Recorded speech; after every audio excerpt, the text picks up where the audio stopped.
You tell him about taking down anything. Speed, I'm going to tell him. You got. Don't say any secrets you're being recorded. Oh, no secrets. No secrets. It's open knowledge and jazz gossip now that Dave King took down Chris Speed in wrestling. Yeah. I mean, I weigh 70 more pounds than him, but it was still, he jumped me. I think Dave's going to come out of retirement as a wrestler. He hung up the singlet. The singlet for a few years.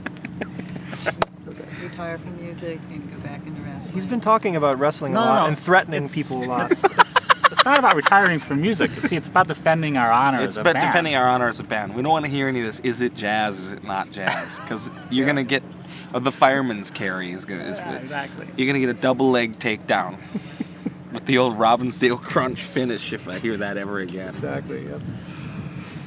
Can you guys tell us about how you met and how you started playing together? The history of this band goes way back. These two, when did you guys meet? We've been friends for 20 years, 1986. Were we born started in the playing same together. hospital? Yes. We were born in the same hospital. We grew up playing together, basically. I mean, we went through phases of music together, and then throughout the 90s we were separated. Reed and Ethan were in New York, I was out west, and then we were still together, though, checking out each other's music, and then in 2000 we came together and formed the band in New York.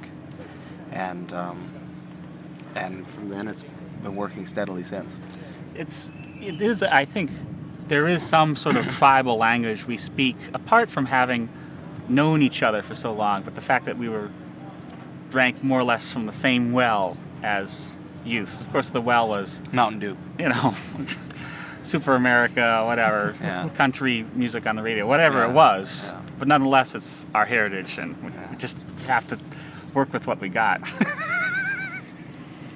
I noticed I'm looking at who wrote the songs that there's a different name sort of next. Do you write a song and bring it to the other guys, or do you collaborate all the way through and just allocate the writing? No, we all write the music sort of away from the band and bring it in a form that you would recognize as the tune, but then once the three of us start to play it together, it definitely, it takes on the life of its own.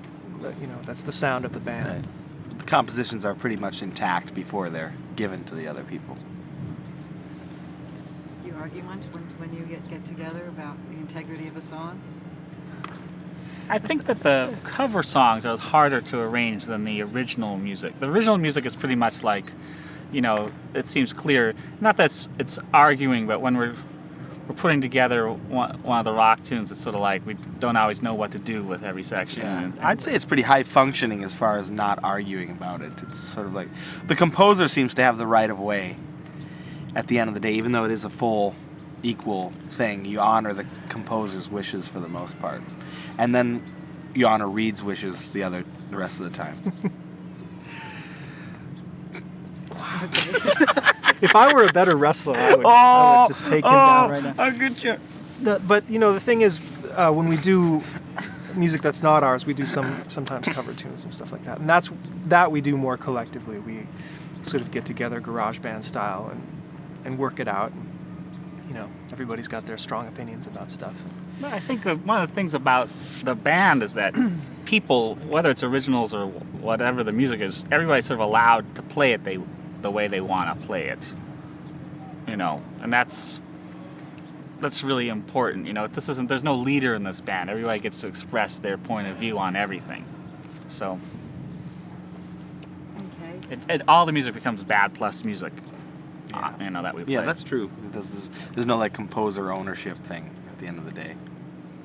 So no one of you is a bad and the others are the plus? Oh man, I never thought about that. Gosh, nope. Nope, it's a single organism. I think I might be the. Yeah, he's the. Whether you're writing, performing, or just going through everyday life, it's an ongoing education. What has your life brought to your music, and vice versa? What has your music given back to your life? I think as far as our lives, from a very young age, we all knew that we wanted to be musicians, that we wanted to do this with our lives, and then to actually make that transition from how the heck do I do that to that's what we do now. It's quite enlightening in a lot of ways. I mean, we're lucky enough to have the experience of doing something that has an immediate energy with other people, and there's an immediate appreciation, and it's very fulfilling that way. And the fact that we're able to play our music for audiences around the world really is. I mean, it's very enriching. It's also very. I think anybody who does this for a living would tell you it's a lot of work, and you have to really be at peace. Fatigue element that's intense. Yeah, I mean, you have to. I think that for us, it's really brought home what a big decision it is. You have to really be playing music that you love, I think, to do this. It's not, whereas maybe when we were young or something, we thought, oh, if I could only just play music for a living, but I think that however it's turned out, we're just incredibly we're lucky, and we know it, that we're playing music that we really care about and love, with people that we I think we're friends. I think we're really thankful also that we're kind of late bloomers. We spent many years very underground and releasing independent records and touring. Well, we still tour in vans and stuff, but I mean literally like sleeping on floors and doing that thing. The indie style of touring and making music so to be able to be at the Newport Jazz Festival, for instance, is like, oh, wow, we're not, we're in our mid-30s. It's not like we just started playing and we're at the Newport Jazz Festival. We had 15 years of being denied the experience of being able to be here. And then being here is just like, yeah, all right, let's bring this music to this thing, that's been here, this tower for years that you'd see, it's just sort of, that's something that's hard to put into perspective. It's just like, man, wow, okay, you want to talk to us about our music, and it's very thrilling for us to be able to be allowed on the grounds without being thrown out.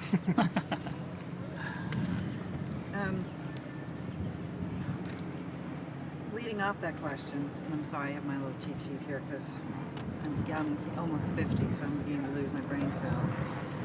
Can you talk a little bit about how what I call the creative road, how you have to creatively evolve through different. What I'm trying to get at is you are individuals, so you bring your own life experiences into this, and that must have affected whether you decided to go towards pop, you decided to go towards whatever, as opposed to going towards your own individual road, which you guys most definitely have. So what was it about that creative road that kept you? Was it with your individual motivation? Was it a group collaboration? That's a good question, man. What comes to mind when you ask this question about how do you end up on your own creative road? To me, I think it's just that you come to sort of accept what your own voice is as a musician. All three of us have a lot of diverse interests in music, pop music, avant-garde music, classical music, electronic, you name it, we're into it, and I think that as a musician, you sort of, you consume all these things, it all goes in here somewhere, and then it comes out some way, and the way that it comes out, you have, in a way, not a lot of control over.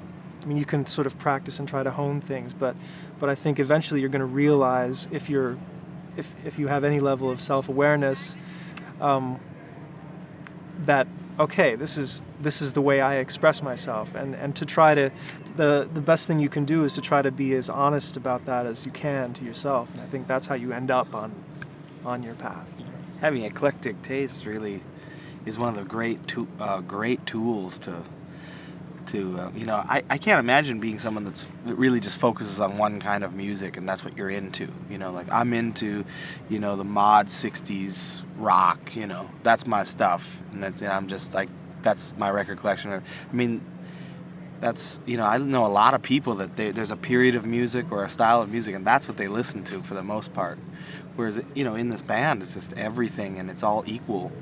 You know, I mean, we'll listen to AC/DC Back in Black and think, well, that's an incredible sounding record. What a direct, that's a purposeful piece of art. And then listen to Charlie Parker with the same ears, and people talk like that. You know, people go, yeah, I'm into it all, but I mean, actually, that's really the life of this band. Is, you know, you'll be listening to Schubert or whatever, and then you know, you put on Bismarcky, and it's like, that's some bad, you know, that's happening. It's like being that open is, you know, is the tool for us. It's just like we pass the ball, and like you be more open now, and you take it somewhere, you know. And I get the feeling that you don't let other people tell you what to do. Well, We're not. That's the kind of music we play. Is not, you know, who's gonna tell us what to do? You know, we don't have to fulfill any bottom line for anybody. It's not like we're making and breaking the record companies. You know, oh man, the Bad Plus record sold 8,000 copies. Let's go have a party. You know, we're a dismal failure for as far as numbers are concerned. We. but Gee, there's freedom in does that stop us from getting more interest in us? Can we edit that? I don't think we'll put that in the show, Okay. but whatever. Sort of last question. It's like people always refer to music being the language of the world. And the reason they do that is that if you are what I consider a true musician, you don't let any barrier stop you from embracing it, whether it's a cultural, religious, you know, whether if you listen to gospel, if you listen to Arabic tunes, if you listen to, you know, black music, listen to polka, whatever it is. Music and musicians embrace diversity. And you're one of the few businesses, and I hate to refer to it, I have yet been able to think of a better word, that do that. What do you think it is about the creative arts, in particular what you do, that allows you to embrace diversity as opposed to resent it? At the end of the day, I'm not quite so sure it's about diversity, because I think that, you know, it's all just like human expression, and I think perhaps, you know, inside ourselves we're really not that diverse. We're all, you know, we all just find different ways to express these different feelings that we have. Hence the diversity.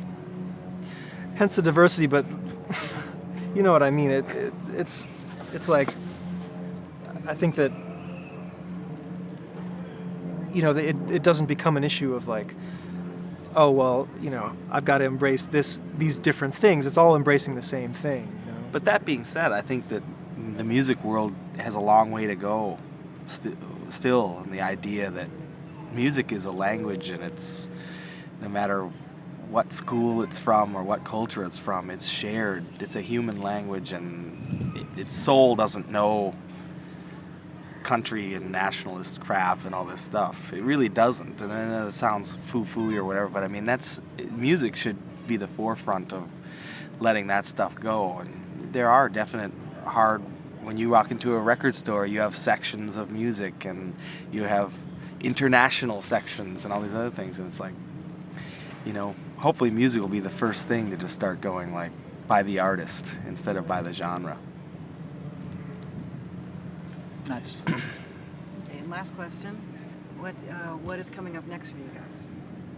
Whether it's recording or just exploring or learning, whatever. We're touring a lot in the fall. We're on tour about half the year, about 2 weeks of every month. And we are recording again in September. And I